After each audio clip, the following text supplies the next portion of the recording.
Veamos los comandos SQL para poder agregar y eliminar campos en una tabla.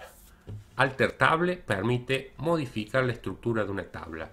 Podemos utilizarla para agregar, modificar y eliminar campos de una tabla. Para agregar un nuevo campo a una tabla empleamos la siguiente sintaxis. Alter Table, nombre de la tabla, add nuevo campo y la definición de ese campo.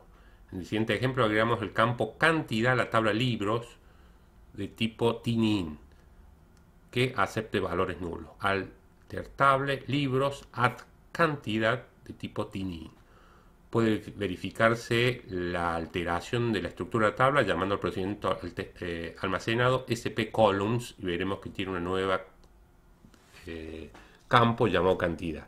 SQL Server no permite agregar campos not null a menos que se especifique un valor por defecto. Entonces acá sí lo va a permitir. Alter Table libros, add autor, varchar de 20, not null y definimos un valor por defecto desconocido que guarde. En el ejemplo anterior se agrega una restricción default para el nuevo campo que puede verificar ejecutando el procedimiento almacenado SP help constraint. Al agregar un campo puede especificarse que sea identidad, identity, siempre que no exista otro campo ya de tipo identidad en la tabla. Para eliminar un campo de una tabla, la sintaxis básica es la siguiente: alter table, nombre de tabla, drop column y el nombre del campo a eliminar. En el siguiente ejemplo, eliminamos el campo precio de la tabla de libros. Alter table libros, drop column, precio. No puede eliminarse los campos que son usados por un índice o tengan restricciones, o sea, constraint. No puede eliminarse un campo si es único en la tabla. O sea, una tabla que tenga un único campo, no podemos borrarlo. Podemos eliminar varios campos en una sola sentencia, llamando alter table libros, drop column, y numerando las columnas uno a uno a las que se van a eliminar. Lo veamos funcionando.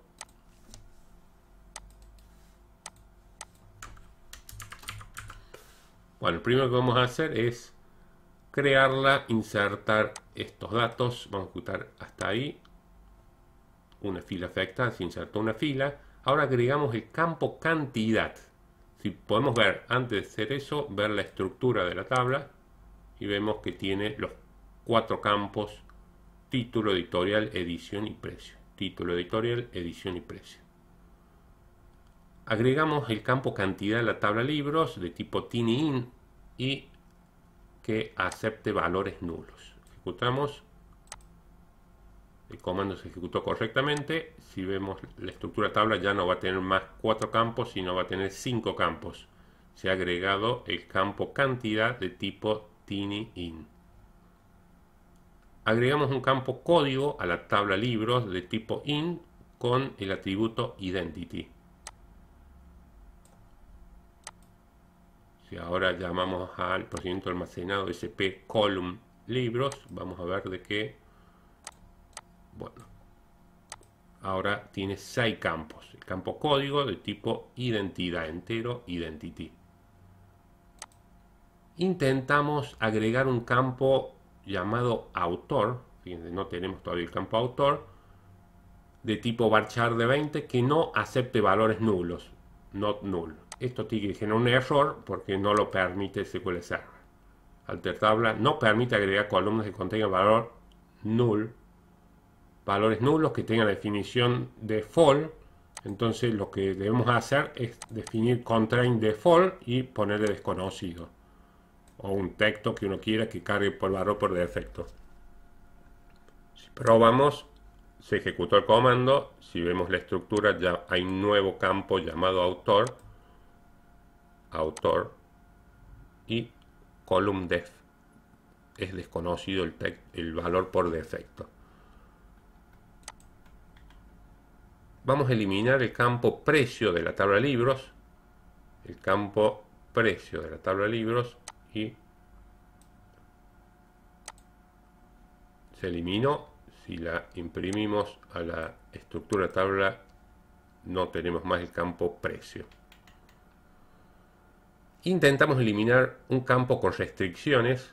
Por ejemplo, el campo autor, hemos dicho que tiene la restricción default, nos debe dar un error. Y por último, eliminamos varios campos con una sola sentencia. O sea, en este momento, si recordamos la estructura de la tabla, ha quedado con 6 campos. Si borramos los campos editorial y edición, se ejecutó correctamente el comando, y si vemos la estructura de los 6 campos, ahora han quedado 4 campos. Bueno, con esto te hemos visto el comando alter table y para agregar mediante add nuevos campos a la tabla, y con drop para eliminar campos y algunas de las situaciones que se pueden presentar. Ten en cuenta que abajo de este video hay un enlace para practicar el tema. Gracias.